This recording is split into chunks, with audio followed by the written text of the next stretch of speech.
Прогрелся он, не знаю, градусов, наверное, до 60. В общем, похоже, я его раньше заливал нажатием на педали.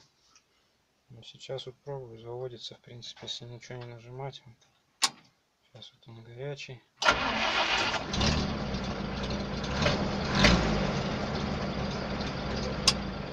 Похоже, его заливало, так что пока оставлю карбюратор этот. Мне, в принципе, устраивает. Сейчас еще свечку покажу, какая стала после этого карбюратора. Ну а дальше видно будет.